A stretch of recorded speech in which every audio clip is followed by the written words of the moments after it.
This week, my Advent series continues here in Edinburgh. My guest is someone best known for a string of hits in the 70s and 80s. Ladies and gentlemen, Barbara Dickson.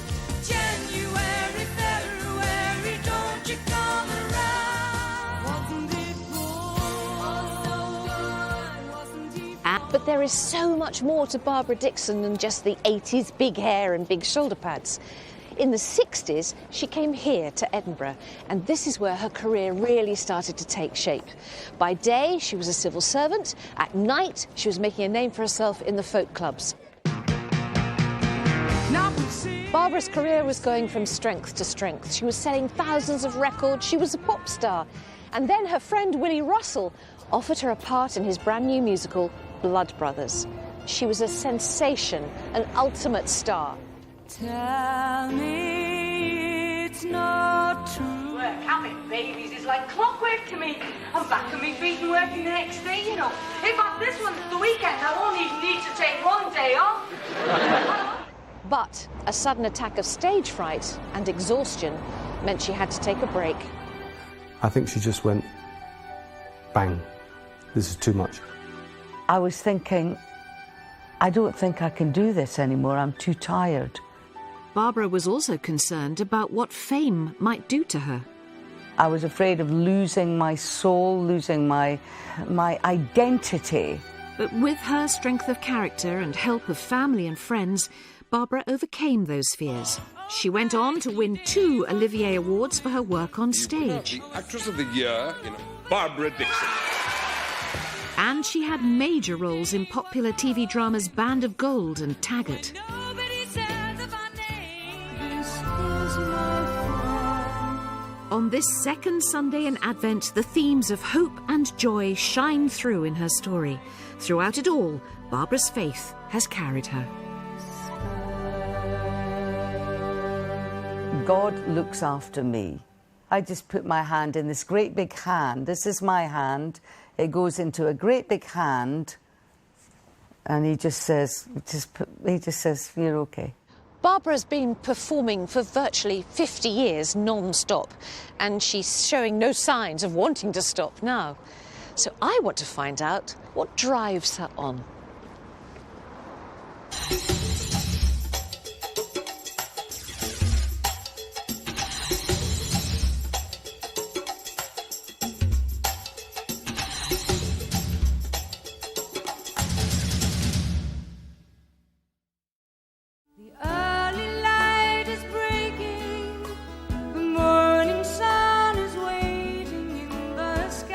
Barbara Dickson's road to fame began just after the Second World War in Dunfermline in Fife. The daughter of a Scottish policeman and a Liverpudlian telephonist, she grew up in what was then a modern-day terrace. When I was very, very small, we lived with my granny in Dunfermline in a place called Chalmers Street.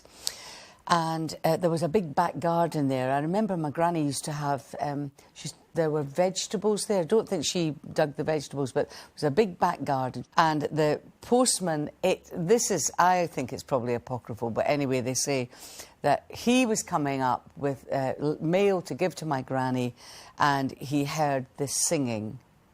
And he realised that it was the baby in the pram. I would imagine it's quite unusual for a baby sitting up in a pram to be singing, but I was. And when you were very young as well, I think Doris Day was big for you. Well, the thing that I liked about Doris Day was that it was Calamity Jane. It was the character of Calamity Jane. Calamity Jane! Because she was a girl being really, really tough. You calling me a liar? Who could do all that stuff that boys do without any kind of problem, and she could shoot and she could ride on the Deadwood stage and stuff like that. So you were a tomboy? Yeah, very much so. Mm-hmm. I wanted to be Sir Lancelot when I was 4. Fantastic. Yes, it's great now. And then, how were your family? Were they churchgoers? Was there much church-going and religion in the house? My mother had gone to church very regularly in Liverpool. She had been christened in the Church of England, but hadn't attended church as a young person, but was definitely C of E. And she heard Donald Soper speak. I believe in God, in God's providence, in God's purpose, as revealed in Jesus Christ. Therefore, I believe that peace and goodwill and justice in the family life are available. He was a famous Methodist. So she went to the Methodist Hall in Liverpool and heard Donald Soper, and it sort of transformed her life. So henceforth, she called herself a Methodist. May I professionally tell you that at any moment the thunderbolt may strike. You don't look too healthy. My father, who was raised in the Church of Scotland, and they'd been married in the Church of Scotland, he didn't attend the Church of Scotland, but the minister would come round like the child catcher and gather up children to go to Sunday school. And so I, like all the other children in the neighbourhood, would be sitting, having Bible stories and instruction. And they planned to make a special party to welcome him. I can't remember what they taught us, but we just, I think, talked about the parables and Jesus and his life. I wonder who would be there. There is Martha. Tell me a bit about your parents, their characters, and as parents, what were they like? Well, they were very nice parents, very kind and loving. My mother was a feisty Liverpudlian who'd come from a very poor background. She was actually a very talented person. She was very funny, like a lot of Liverpudlians are. Very funny, very observational in her humour, but had the most lovely singing voice. My father, I mean, he was the second youngest of a big family. He was very shy. He was very sweet, very quiet, but I think didn't have a lot of confidence. Very much a man of that generation. Didn't really talk about how he felt or anything, but was loving and kind to me and my brother. The arrival of her baby brother provoked a less generous reaction in the young Barbara. When my brother was born, I was very disappointed because I remember being 3.5 and not really wanting competition and not wanting this little baby who'd been come into the house. Barbara's mum decided to send her to nursery school, but Barbara's time there was brief. I hated it, didn't want to join in, was very disruptive, just completely subverted the whole class. And also, they said, "We don't know what's wrong with her, Mrs. Dickson. When we sing the morning hymn, she puts her fingers in her ears." Oh dear, so were you virtually expelled or just taken away? I was expelled. And then you ran away at one stage when you were I ran little. away when I was 4. Oh, yes. Yes, I ran away. I'd had enough of them and decided I was going to go with my doll's pram, which I'd stuffed full of all my possessions. And away I went along the road. And I stopped to ask a woman for a drink of water, and she took me to the police station. She took me to the police station, which was very nearby, and said, "I've got this child here." My mother was furious. You know, she was humiliated as well because her child had run away. You know, that even then that was considered not the thing to do. And I think it was all to do with my brother being born. Having said that, there's only me and my brother, and I love my brother. My husband said he is the only man in my life who gets away with anything. If he murdered somebody, I would say, well, they must have deserved it. Yes, they must have provoked him. After her early brush with the law, Barbara knuckled down. But a turning point came when, after failing her 11+, she didn't get into the school of her dreams. And I didn't go to the high school, which is where I thought I was going. And it was very traumatic for me. There was a massive kind of mood of disappointment. I just remember thinking, this is disastrous. And I've never really got over that. So I think the disappointment of failing my 11 plus made me determined to kind of do something. Although not at the school of her choice, a young music teacher named Sandy Sadler would soon inspire her. He used to give us music to sing, classical music and proper choir music when we were singing in the choir. But he would also encourage kind of free expression in music. So he, I know, liked folk music, because if you think about 1960 was the time when people like the Kingston Trio were emerging in America. Like, there'd be a lot of white college people singing songs about black people's culture in the South. You know, there was that kind of thing. It wasn't considered to be weird then. But I know he's just a Louisiana boy who died with a hammer in his hand, Lord, Lord. He died with a hammer in his hand. So we kind of tapped into that because we learned a lot of songs via these sources. Pete Seeger was around very much at that time as well. But Sandy Sadler knew these artists and he liked that music, so he'd play it to us. I also, around the same time, discovered the Everly Brothers. There goes my baby with someone new. She sure looks happy, I sure am blue. The Everly Brothers made an album called Songs Our Daddy Taught Us. And so they had those songs and they were also easy to play on the guitar. So this is when I first started to play the guitar. What are we talking, 61, 62? Yeah. The rock and roll scene was coming, the Beatles. Yeah. And you saw the Beatles. I did see the Beatles in Kirkcaldy. Everybody was screaming, so we never heard a word of what they played. It must have been so grim for them because nobody was listening to them, and yet they were good. They were really good. I remember seeing them and thinking, this is just amazing.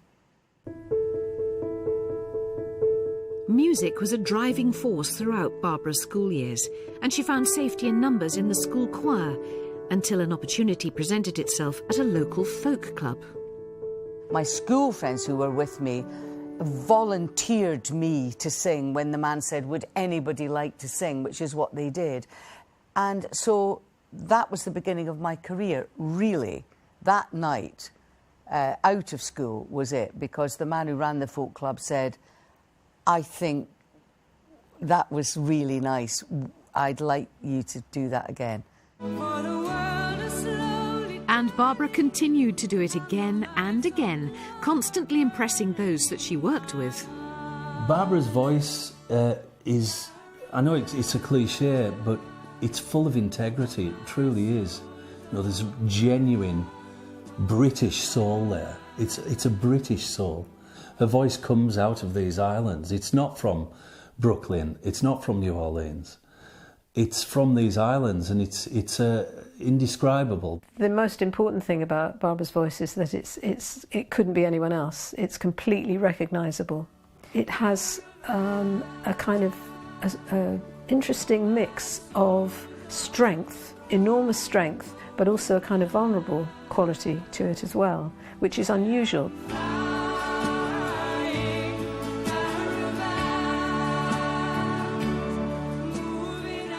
There is a plaintive melancholia about Barbara's voice that's strangely, paradoxically, joyous and uplifting. She nails every single note she goes for. I don't expect my love affairs to last long. She's never trying to demonstrate the song. She's always, and this comes from the kind of folk tradition, she's the servant of the song. Being used to trouble, I anticipated that all the same I couldn't do. So what happens now? But back in the late 60s, despite gigging more regularly, a career in music seemed to be a pipe dream. I was from Dunfermline, and people in Dunfermline didn't become pop stars, you know what I mean? They didn't become film stars. You got a job and you got married and you settled down. So that was kind of my future. I saw that for myself. I didn't think for a minute that I would ever be sitting at my age talking to you about my life and thus far. So I left school with 3 O-levels and I went into the civil service because if you didn't have many qualifications, you could get a job in the civil service. But really, my ambition was to try and earn a living as a musician. That's all I ever wanted to do. And finally, I was able to do that. Because you arrived in Edinburgh and there was a big scene going on here. Oh, yeah, it was amazing.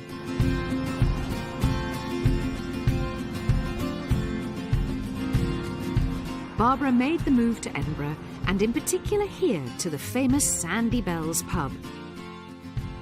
She was immersed in a buzzing folk scene, and creatively she felt right at home.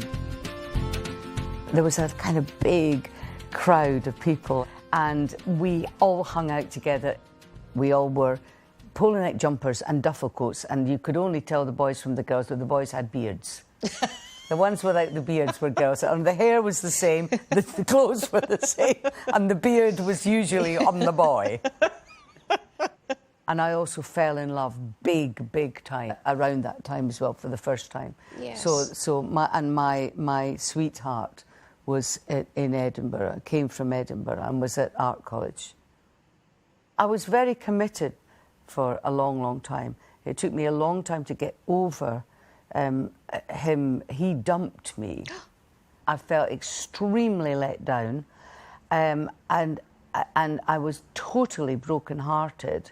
It's the end of the world, 'cause you don't love me anymore. I would say to myself, I've got to try and do something about this. I've got to try and pick myself up and go on and turn this around. Don't they know it's the end of the world? It ended when I lost your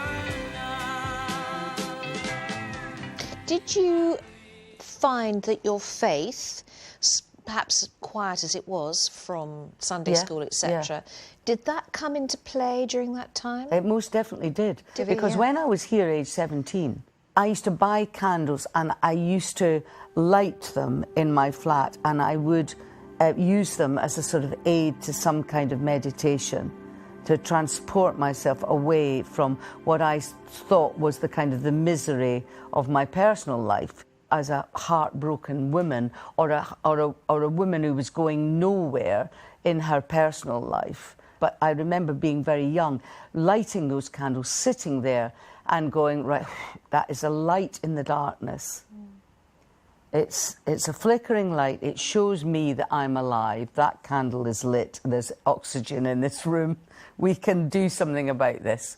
But I didn't kind of understand it then, but it's a good image. It is a good image, and the guidance that it's sort of suggesting, did you feel perhaps that you might have been guided at that time? No, I've never felt guided. I've just felt that God looks after me, and that when I go wrong, because I am his child, I just put my hand in this great big hand. This is my hand. It goes into a great big hand. And he just says, you're okay. He just lets me fall flat on my face to make me tougher. And then when I get up and say, what's this about?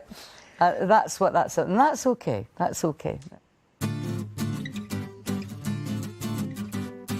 In the early 70s, Barbara collaborated with someone who would have a big influence on her life. Liverpool playwright Willie Russell.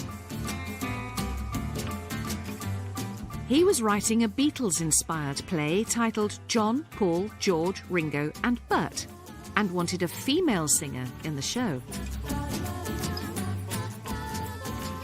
Willie's idea was to write a show about the Beatles seen through the eyes of a person who did not become successful. He was like every man.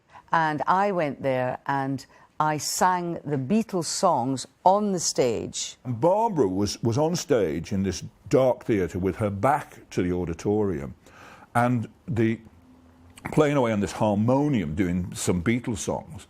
And the company started to straggle into the auditorium. I turned around and they were like, just, you know, stunned at what they were hearing. So it was a shoo-in from then on. And people are going, who is this woman? And I would say, well, I'm a folk performer. You know, well, how come we've never heard of you? Because I'm not in show business. I'm a folk singer.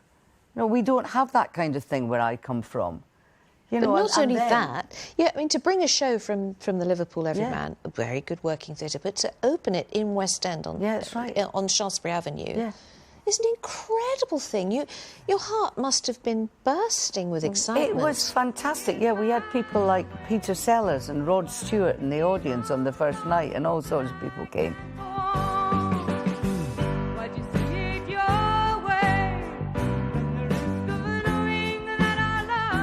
And when Barbara was first in the West End, I remember people saying, who's that remarkable girl? You can't see her. Her hair is falling all over her face. You know, there was a lot of that kind of thing. We've got to do something about that. And, you know, the glasses will have to go and all that kind of stuff. My father and mother came to Liverpool for the opening, and they came to London as well. Did they mind the bad language, and were you concerned about that? No, well, I spoke to my dad and I said, you know, there's the F word in this. And my dad said, he just looked at me and he kind of raised his eyes. He said, look, I have heard the F word. The show was a huge success and helped to launch Barbara's pop career. In 1976, she released her third solo album with the song Answer Me, propelling her into the top 10.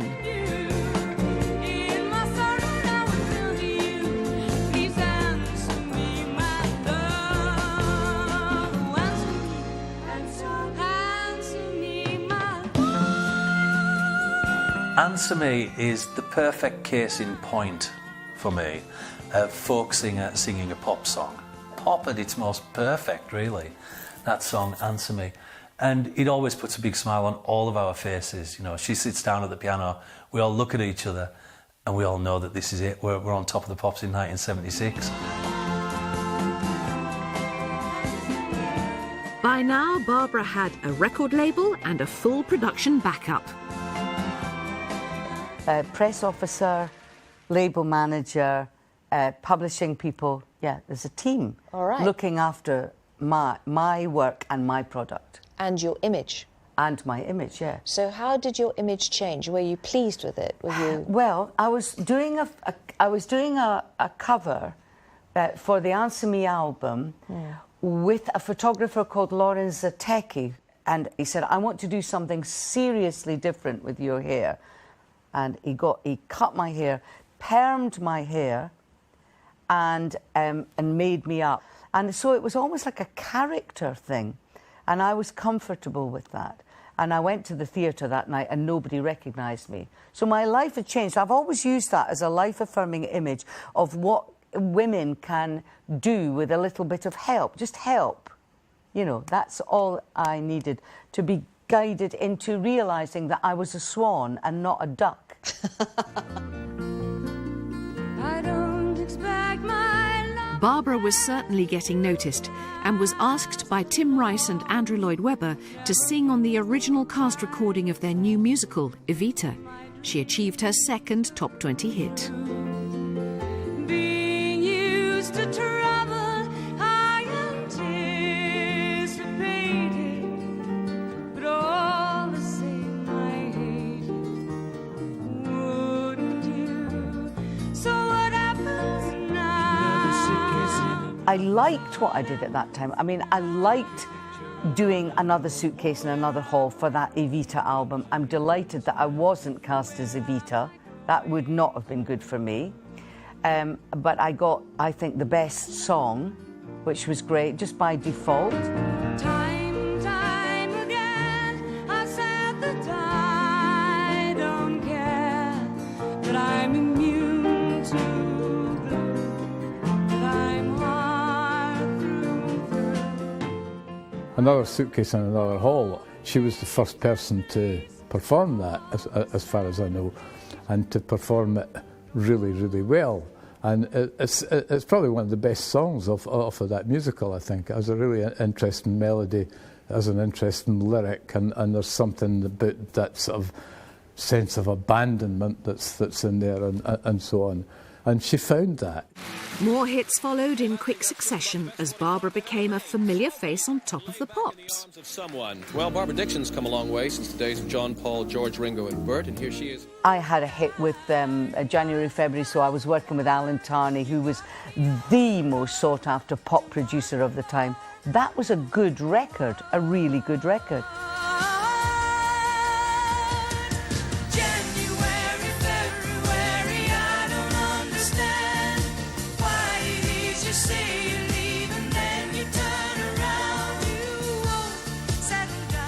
I'm delighted with that. I love Caravans, which I did with Mike Batt, and is still the most favourite song of anything that I do today. You know, people would kill me if I didn't sing that song.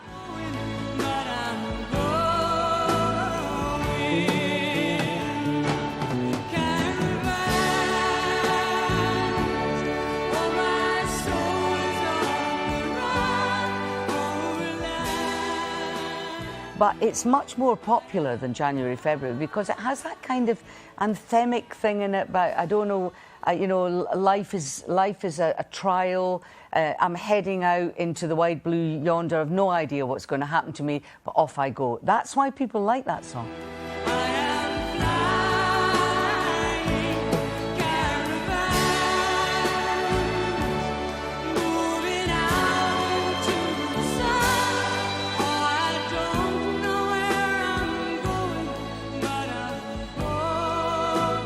Barbara's star continued to rise, helped by regular appearances on one of the highest-rating television shows of the time, The Two Ronnies.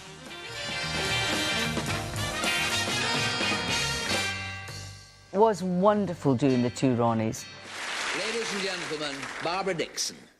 They did my music as an insert, but it was so brilliant to be associated with them. I mean, apart from the 15 million people a week who watched it. Keep on talking till I can't go on. Why'd you see it your way? Run the risk of knowing that our love may soon be gone. Oh, we can work it out. We can work it out. But that didn't matter to me. I mean, it was, of course, all the people who are number crunching are all going, that's a marvel, yeah, there's still a lot of records. And doing Top of the Pops, much the same, but to me, I was always more excited by who else was on Top of the Pops. You know, oh, I'm on with somebody, I'm on with Phil Collins, oh my goodness, that's brilliant. Video, that in capital letters, that video of I Know Him So Well, is kind of burned into the consciousness of a lot of people who grew up in the 80s. Everybody knows it, and it's I mean, it's let's face it, it's loved by a lot of people, but it didn't reflect her at all. There is a slightly unfortunate thing in our lives where people do tend to get branded with something, or perhaps the most prominent thing you did. Be careful of what that is, because it's going to follow you around forever. But I think she handles that rather well. Barbara was a household name and was even given her own show, yet all this attention didn't sit easily with her. I did too much light entertainment, there's no doubt about that, because I was the kind of seen as the girl next door. Just a dream and the wind to carry me, and soon I will be free.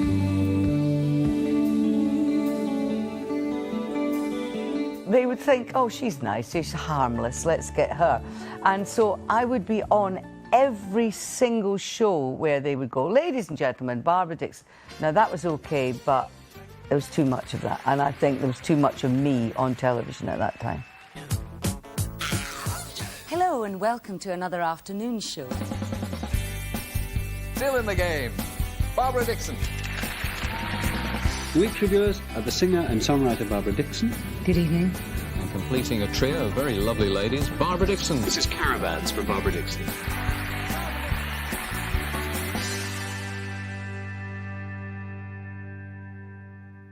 Were you uncomfortable with fame or did you enjoy it? No, I didn't enjoy it at all because I was always concerned with diluting what I felt that I had to offer. And I think to a large extent it did. Shallow at all.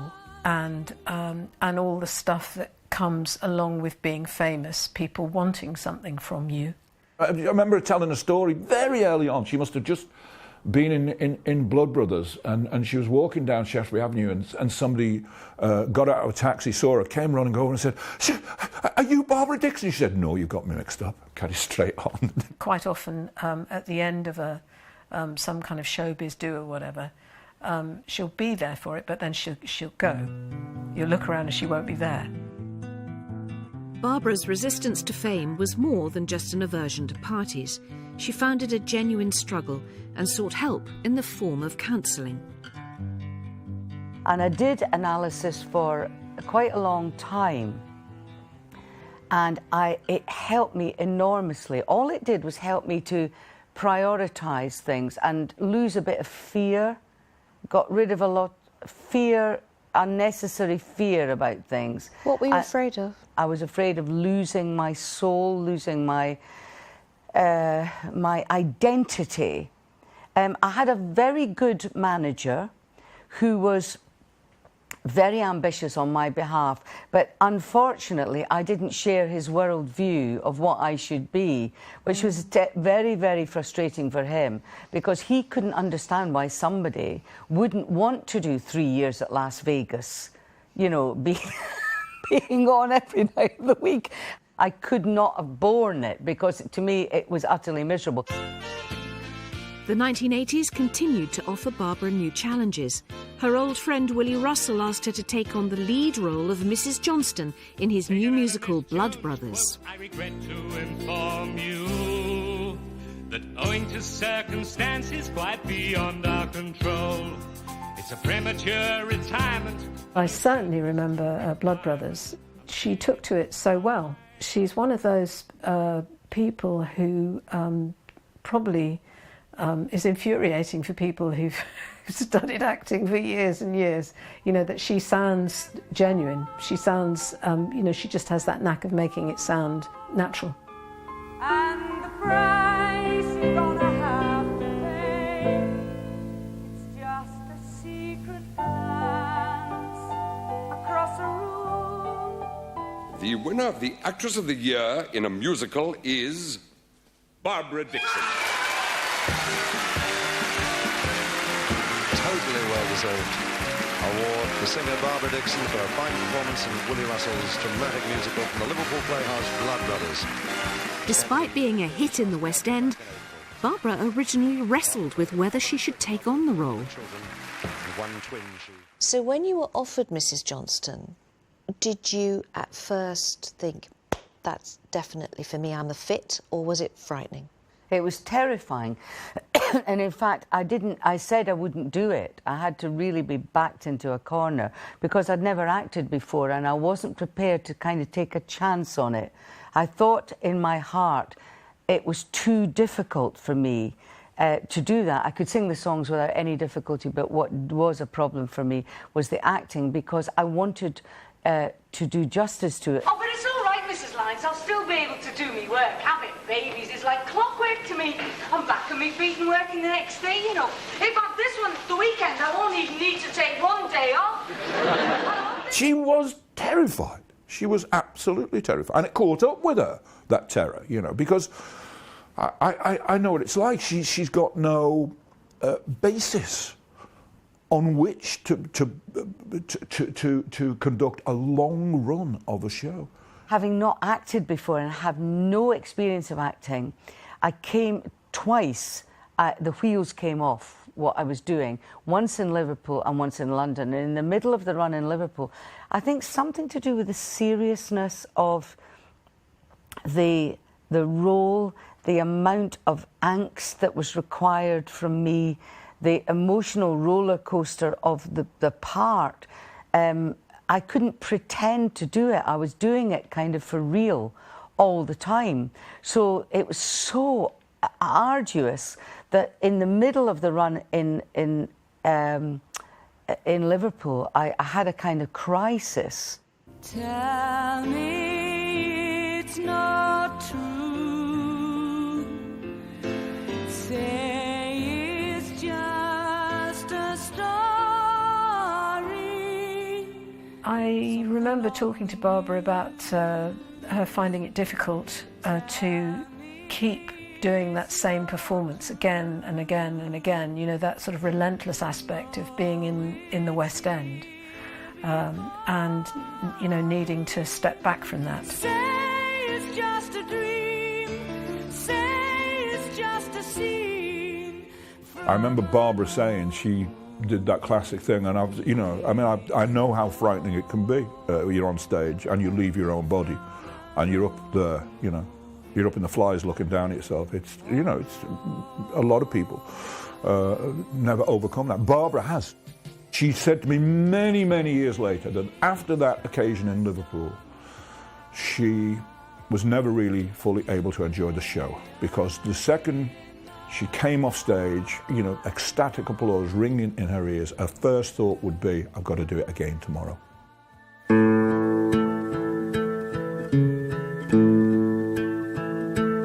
It never occurred to me to leave the show, but I was thinking, I don't think I can do this anymore, I'm too tired. I could hardly put one foot in front of the other, and if I had the mental strength to go on and on and on, I would have had a terrific nervous breakdown. But I didn't. I just kind of went home in floods of tears, got put to bed, and was off for about 4 weeks, and then eventually went back. And my stage fright, because of these things that had happened to me in Blood Brothers, that stayed with me for years. So from 1983 to about late 90s, I suffered every single time I went on stage. I had terrible anxiety. Beginning to think that I'm wasting time, and I don't understand the things I do. The world outside looks so unkind. Once you've traumatised yourself with the terrible fear, and you've had that thing of saying a line and thinking, I don't know what I'm going to say next, I've no idea, here it comes, and there it isn't. I can understand that that's extremely traumatic, and then you become frightened of being frightened.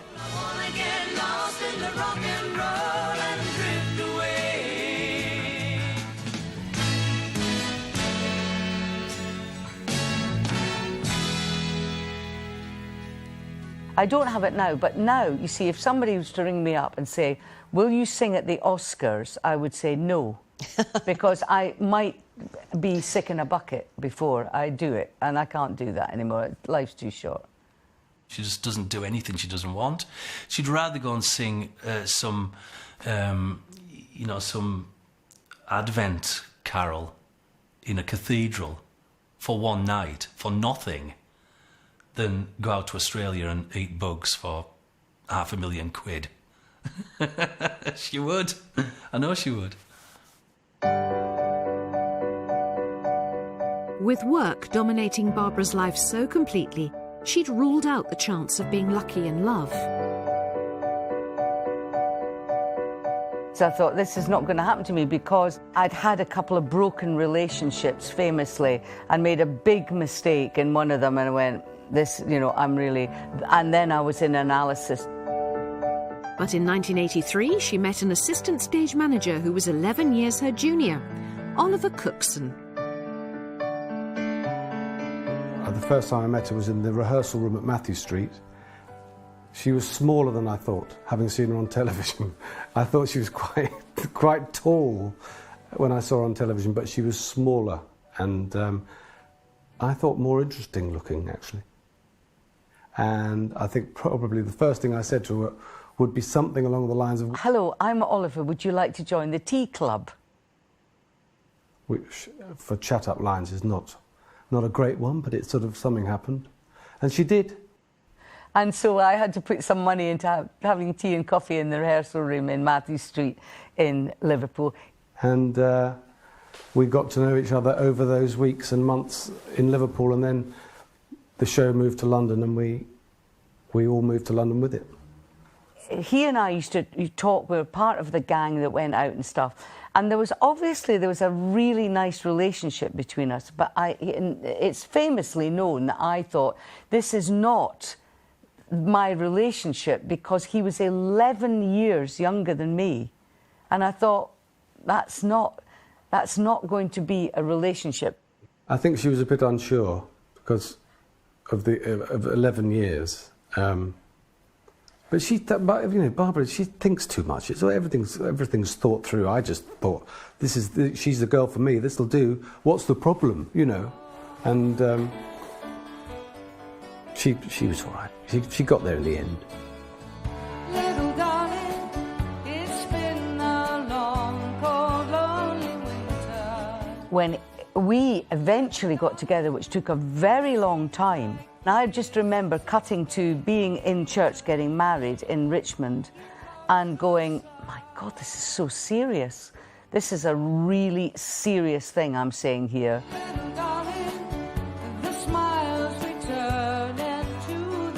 I hope I can fulfill what I am saying I'm going to do here.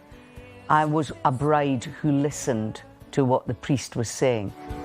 Here comes the sun, and I say, it's all right. It's all right.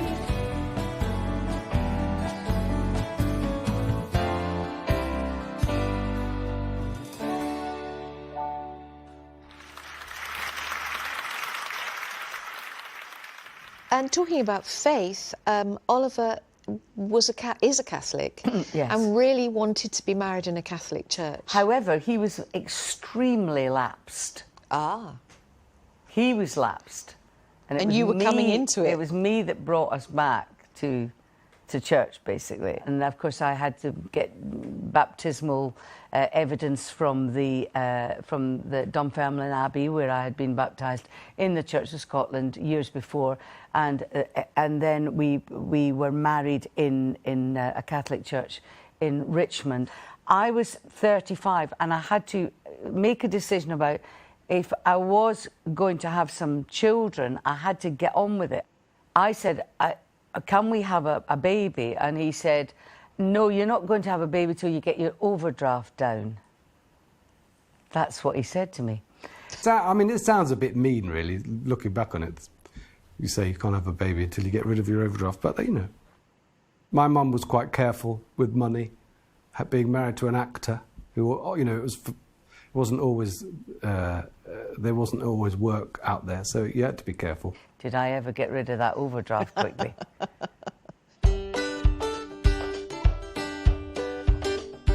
Barbara fulfilled her dream of having a family and was blessed with 3 boys.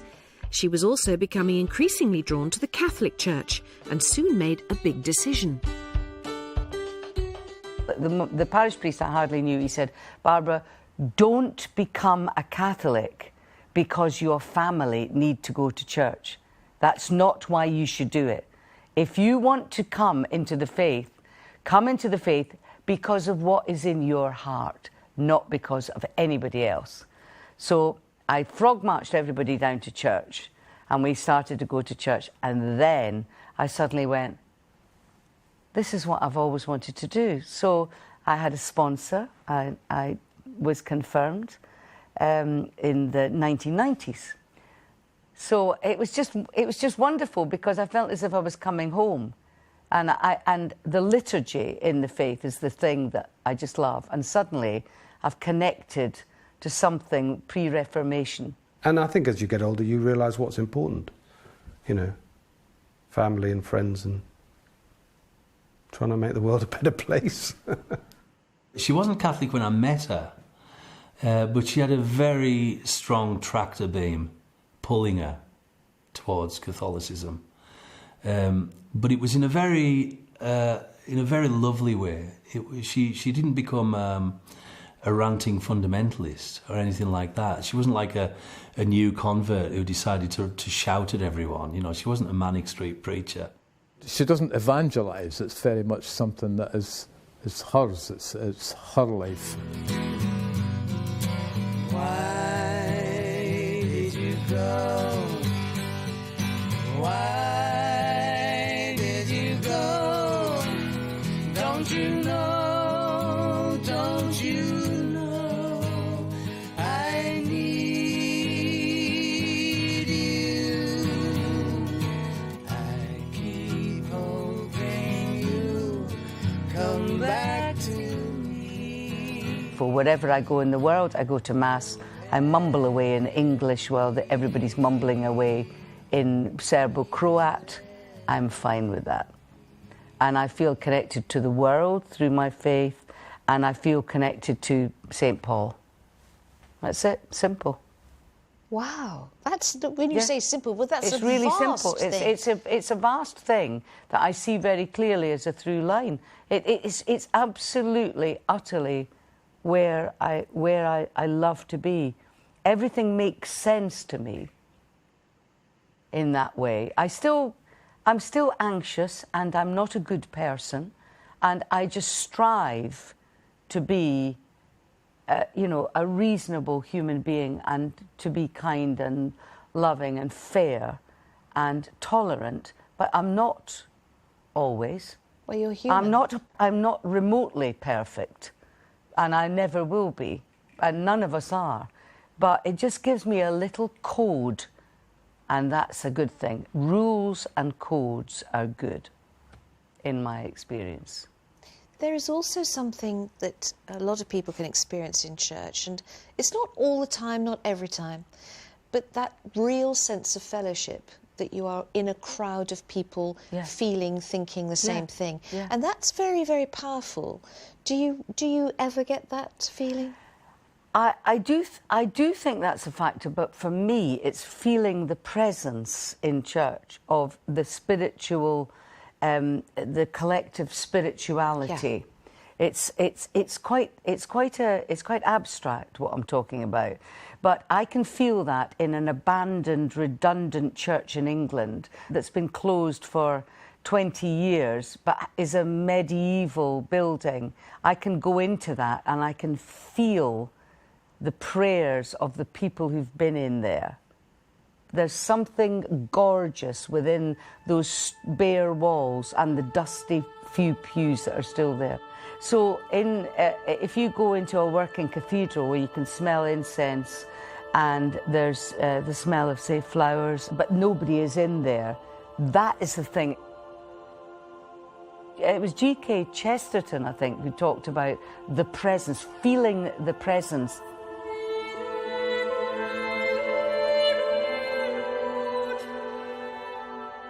Our clergy are lovely, they are kind, they're tolerant. There's a lot of difficulties in Edinburgh, there's a lot of difficulties anywhere.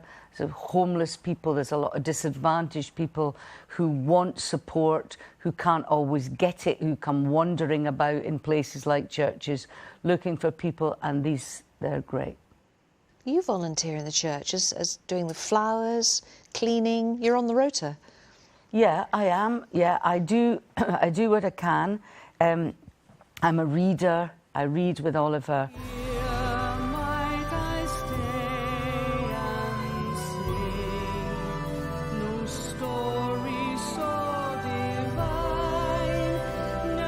As well as the fulfilment she finds in church and family, Barbara is passionate as ever about her first love, music.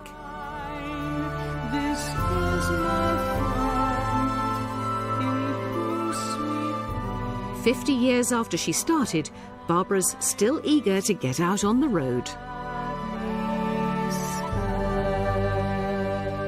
2019 is my next big band tour. That is the main venues. I play Glasgow, Newcastle, London, and play the big ones with my 5-piece band. And that is for me, the most glorious musical experience, doing the perfect music with the best possible people. She can go out there every couple of years and fill the halls, and there's a really good crowd of regular attendees who want to come and see her, and there's lots of new people keep on coming as well. So, that's no small achievement when you look at all the kind of what could be described as similar careers around the place. The beautiful paradox is that she became a huge star, but she never pursued it. She never wanted to be a big pop singing superstar. She never did. All she wanted to be was a musician, and that's exactly what she is in every sense. I would gang with you, a stranger.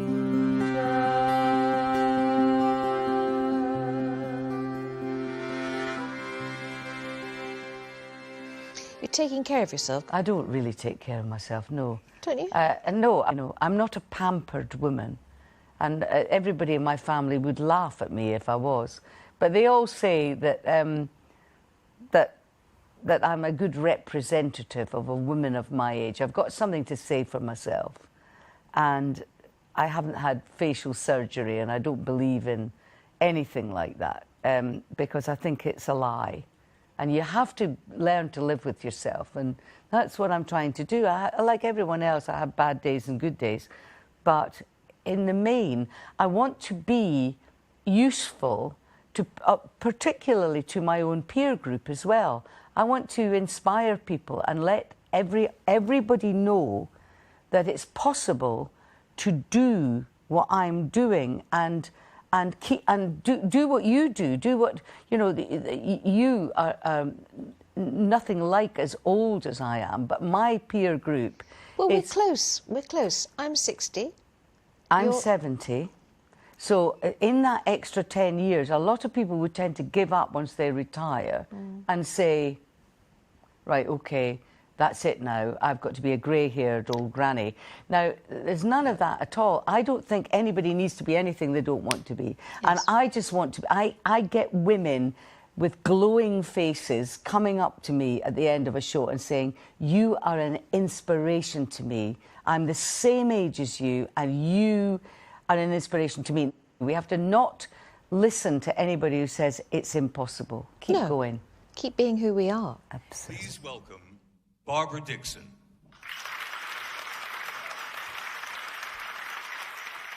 So, Christmas done. Yeah. Do you have a lovely Christmas? Do you go mad, decorating the house, presents, food, church?